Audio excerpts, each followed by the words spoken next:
Own channel daily stock. तो आज हम आपको मवाना शुगर पे शेयर एनालिसिस बताएंगे और साथ ही में फंडामेंटल्स के साथ बताएंगे कि आपको इस शेयर में एंटर करना चाहिए या नहीं करना चाहिए।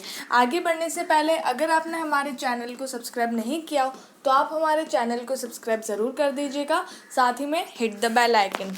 तो सबसे पहले मवाना शुगर के बारे में बात करते हैं। तो नाम से ही पता चल रहा है कि ये कंपनी शुगर का काम करती है और उसके जो रिलेटेड बाय प्रोडक्ट्स होते हैं उसका भी काम करती है, जैसे कि शुगर का मेन काम है इसका। और फिर बात में उसके बाय प्रोडक्ट्स जो शुगर केन से निकलते हैं, बाय प्रोडक्ट्स आप समझ ही गए होंगे, जो इथेनॉल ब्लेंडिंग का काम होता है, जो अभी बहुत ज़्यादा शुगर कंपनीज़ में बहुत ज़्यादा हाइप आया है और उसका शेयर का प्राइस इतना ज़्यादा भागा है, वो इथेनॉल ब्लेंडिंग की वजह से ही भागा है। तो ये उसका काम भी करता है। साथ ही में को जनरेशन ऑफ पावर जनरेट करता है और प्रोडक्शन ऑफ इथेनॉल, जो अभी बताया आपको। और कंपनी के जो सेगमेंट्स अगर आप डिवाइड करके देखो तो company sugar, power, chemical and distillery मतलब अल्कोहल का काम। तो ये मवाना शुगर इन ये सेगमेंट में काम करती है। अब बात करते हैं इसके मार्केट कैप के, तो 393.91 करोड़ का। तो ये एक स्मॉल कैप कंपनी जिसका इंडस्ट्री का पी देखोगे तो 14 है और कंपनी का पी देखोगे तो 5.38 है। तो इंडस्ट्री के पी से कंपेयर करो तो ये आपको कम रेट्स में मिल रहा है। और साथ में बुक प्राइस देखोगे तो वो भी आपको 1.07 टाइम्स पे ही मिल रहा है ये शेयर। डिलीवरेबल परसेंटेज देखोगे तो 63.51 है। इट मीन्स कि इतनी शेयर की जो डिलीवरी वो उठाई गई, इतने शेयर्स उठाए गए हैं। और बीटा इसका 0.66। अगर मार्केट 1% ऊपर चढ़ता है तो इसका जो शेयर प्राइस है वो भी 0.66 के बीटा से ऊपर जाएगा। अब बात करते हैं फाइनेंशियल ट्रेंड। तो जहाँ पर आप देख सकते हैं 2018 में कंपनी ने रेवेन्यू जनरेट किया 1038 करोड़ का, और साथ ही में कंपनी का रेवेन्यू डिक्रीज हुआ है, थोड़ा सा इंक्रीज हुआ है। और 2020 में देखो कंपनी ने 4 साल का अगर कंपेयर करें तो सबसे ज़्यादा रेवेन्यू जनरेट किया, मतलब कि सेल्स जनरेट किया हुआ है 1058 करोड़ का, जहाँ पर कंपनी को 7 करोड़ का मुनाफा भी हुआ है। यहाँ पर आप देख सकते हो कंपनी थी मुनाफे में, फिर लॉस में आ गई। अब यहाँ पर कंपनी को 7 करोड़ का मुनाफा भी हुआ है। 7 नहीं 70 करोड़ है, ये 70 करोड़ का कंपनी को मुनाफा हुआ है।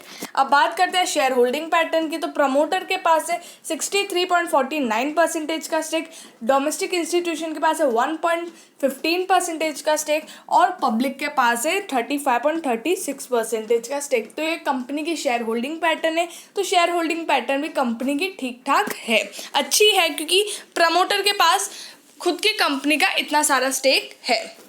अब बात करते हैं रेवेन्यू स्टेटमेंट की। तो यहाँ पर सितंबर में कंपनी ने रेवेन्यू जनरेट किया 408 करोड़ का, उसके बाद 381 करोड़ का, उसके बाद 354 करोड़ का। जैसे जैसे डिमांड थी उस हिसाब से कंपनी ने रेवेन्यू जनरेट किया है। उसके बाद ये कंपनी की टॉप लाइन अगर आप देखो तो उतनी ही है। और फिर बाद में नेट प्रॉफिट अगर आप देखो तो उनके एक्सपेंडिचर्स यहाँ पर मार्च में कम हुए हैं, उस वजह से यहाँ पर कंपनी ने 127 करोड़ का नेट प्रॉफिट जनरेट किया है। मतलब कंपनी की बॉटम लाइन अगर आप देखो, जो सितंबर और दिसंबर में कंपनी लॉस में थी -28 करोड़ और -21 करोड़, मार्च में कंपनी 127 करोड़ के प्रॉफिट में थी। तो ये कंपनी का रेवेन्यू स्टेटमेंट है।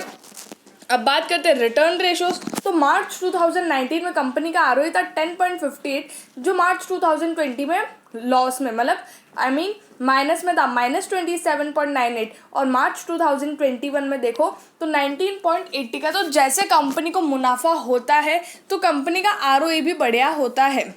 तो यहाँ पर मार्च 2021 में बहुत ही बढ़िया आरओई है, और आरओसी भी अगर आप देखो तो वो भी काफ़ी ही बढ़िया है मार्च 2020 से कंपेयर कर, 3.20 से 11.33।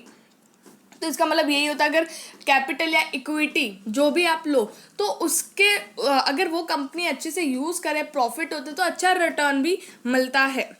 और रिटर्न ऑन एसेट्स भी देखें, जो -5.62 था वो आप +5.30। तो रिटर्न रेशियो मार्च 2021 के काफ़ी ही बढ़िया है। लेवरेज रेशियो अगर आप देखें तो कंपनी ने अपना डेट डिक्रीज किया है 1.22 से यहाँ पे 0.67 पे आया है। और साथ ही में इंटरेस्ट कवरेज रेशियो भी मार्च 2020 0.66 से इंक्रीज होता हुआ नज़र आया है। इसका मतलब कि जो कंपनी की जो इंटरेस्ट पे करने की कैपेबिलिटी वो इंक्रीज हुई, वो अच्छी हुई है, और डेट भी कंपनी डिक्रीज करे तो ये भी एक अच्छी बात है। तो अब बात करते हैं मार्केट प्राइस, जो करंट मार्केट प्राइस है। पहले 5 ईयर हाई देख लेंगे तो वो 144.80 रुपीज़ है। और मवाना शुगर का हाल ही में जो करंट प्राइस है फ्राइडे को जो था 11.70 रुपीज़ है, जो 5% डाउन था, 5.30 रुपीज़ डाउन था। अब ये जो डाउन है, मतलब ये जो नीचे गिरा है, इसमें कोई वो डरने वाली बात नहीं है, कोई बड़ी बात नहीं है, क्योंकि ये एक ही महीने में 64 to 67% भागा है। एक महीने में इतना रिटर्न बहुत बड़ी बात होती है। तो ये मतलब कुछ 70 से 120 इतना कुछ गया है, जो बहुत बड़ी बात होती है।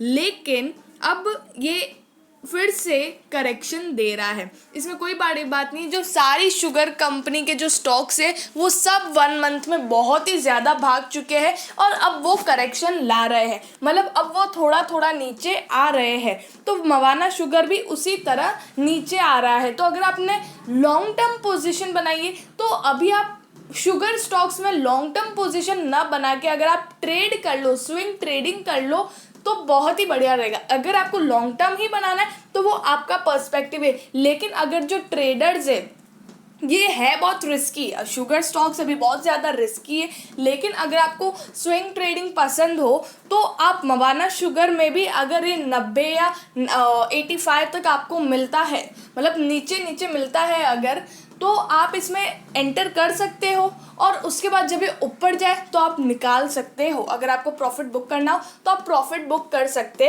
हो।